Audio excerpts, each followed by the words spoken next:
I'm just going to say it. I really like the OnePlus 11. And you've seen a lot of the videos I've probably made. If you haven't, well, I got a lot of them. I also like the S23 Ultra. Fantastic phone. And if you take a look at it, Samsung did a bang-up job with this phone. OnePlus did a bang-up job with this phone. And you might not get a lot of positive feedback from a lot of big channels out there that just don't show a lot of love to OnePlus. But when it comes to OnePlus, they're doing a lot of good things. I like Oxygen OS on here. I think it was nice. It runs smooth. I haven't had any problems, no hiccups, no bugs, no issues. 4 years of operating system updates, 5 years of security patches now. I think the cameras are good. I don't think they're as good as the S23 Ultra. I don't think they're as good as the Pixel 7 series or the iPhone 14. But if there's a nice spot for fourth, I think it's these guys. And that's not really casting shade on them. I mean, when you look at 2023, all of these smartphone cameras are just so good. And in some situations, this one even is maybe top 1 or 2 camera. Not with the selfie camera. They really need to do some more work on the selfie camera. It's adequate, it's good enough, but they don't put as much emphasis on the selfie as they do with the primary cameras on the back. And then you get the 1080p video at 30 frames per second. I will continue to harp on that. OnePlus, fix it. But it has a beautiful display. It's super fast. It's zoomy, Quad HD plus, 120 hertz refresh rate, 5,000 milliamp battery. Recharge the entire sucker in less than 30 minutes with the included 80-watt charger. Now, I know it doesn't have wireless charging.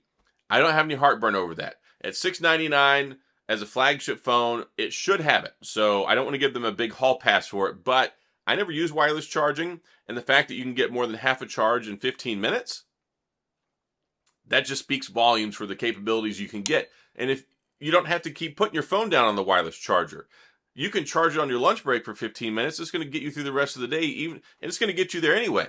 We're talking about the Snapdragon 8 Generation 2, hugely more efficient battery life, power efficiency, all those great things. So it already gets great battery life, and then you add that super fast recharging capability on top of that, you're good to go.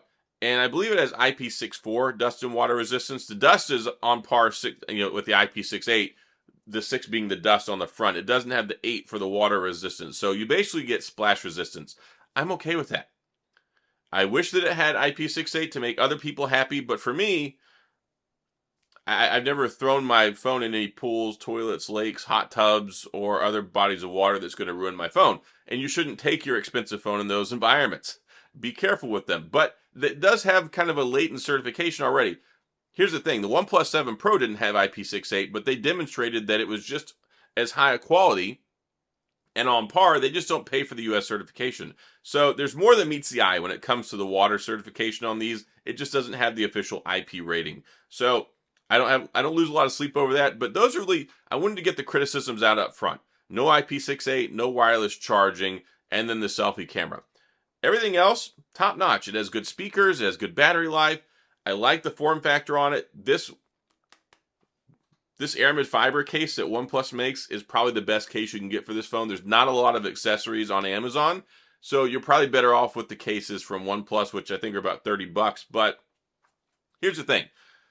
This is a good phone. It's probably the best phone OnePlus has made in years. It hits just right at $699, and they even had the 256 model. So this comes with 8 gigs of RAM and 128 gigabytes of storage for $699, and then you can get the 16 gig of RAM model with 256 for an extra $100. And they've had it on sale here recently, I think even with the pre-order stuff, but they had it for $699 a lot of places where you could get it 256 and 16. Either way, introductory model, 8 gig and 128, perfectly fine. I would like to see more storage with the next one. I'd like to see them go 256 and 512. There's no 512 or 1 terabyte model with these phones, but what you get with them, you get speed, you get smoothness, you get efficiency, you get good cameras, you get a gorgeous screen that's just pleasurable and enjoyable to use. It's great for gaming. They've got some amazing cooling technology going on in here. You can record your 8K video. Yeah, I don't know why there's still so much lack of appreciation for it. Now, I'm not saying it needs to be, it's not on the same par as a Samsung, but it's better, I think, than the S23 Plus. I think it's better than the S23, and I think that's what it's competing with. Because you look at the S23, $799, you look at the S23 Plus, $999. They don't have an LTPO screen. They don't have a macro lens camera. They don't have a 5,000 milliamp battery. They can't recharge this fast. Even the S23 still has 25 watt charging. The S23 Plus has 45-watt charging, which is nice, but 80-watt charging and the full 5,000 milliamp battery. So I think there's some areas that this phone beats out the S23 Plus, and it's $300 cheaper. Is IP68 and wireless charging worth $300 to you? It probably is not. And then you don't have as large a battery. You don't have the LTPO screen that throttles down even further and gives you better quality. You don't have the macro camera capability. So there's stuff. I think this phone beats the S23 Plus. And I made a video before saying it was going to beat the S23 Plus. Actually, no, that was the Pixel 7 and 7 Pro. But this beats the S23 Plus. I would not buy it. I would not. I would buy this one. And I think it competes well enough with the S23 Ultra. But you're looking at $1,199, $699, $500 difference. This is going to make a lot of people happy, especially in today's economy, especially in today's society with everything that's gone on in the last couple of years. So you get more in assurance, you get more in the service and long-term support department. You get the Snapdragon 8 Generation 2, which is light years ahead in so many areas in the Snapdragon 8 Generation 1. You get some top of the line cameras here on the back that are really good, that are going to take some great photos for you. It's going to take some good video for you. And if you've never used a OnePlus phone before, it's nice. It's zippy. Oxygen OS just works really well. There were some kinks last year that I think turned some people off, but that was Android 12. Android 12 was a big, colossal disaster this last year, and it was horrible, catastrophic for the OnePlus phone. It was bad for Samsung, and it plagued the Pixel 6 phone all year. So much to the tune that Google put out Android 13 like 3 months early. So with Android 13 on here running with the Oxygen OS, it's a nice, crispy, smooth experience that I think you're probably going to like. And that's the whole more of the story. When you look at this phone, there's not really a whole lot of buyer's remorse to work around, because you look at flagship phones, you look at the iPhone 13 Pro, $999, 13 Pro Max, $1099. You look at the Samsung Galaxy S23, $999. Sorry, the Plus is $999, the S23, $799. You look at the Ultra, $1199. And then you look at the Pixel 7 Pro, it's $899. This is $200 cheaper. And if I were to go buy one of these, I would buy it over the Pixel 7. I like the complete total package here so much, I would get it over the Pixel 7. I would probably still get the Pixel 7 Pro over this, especially when you can get it for $749 on sale a lot. When you look at the Pixel 7, you have less than a 5,000 milliamp battery. You have 90 hertz refresh rate. You've got a 1080p screen on there. You don't have the third camera for the telephoto.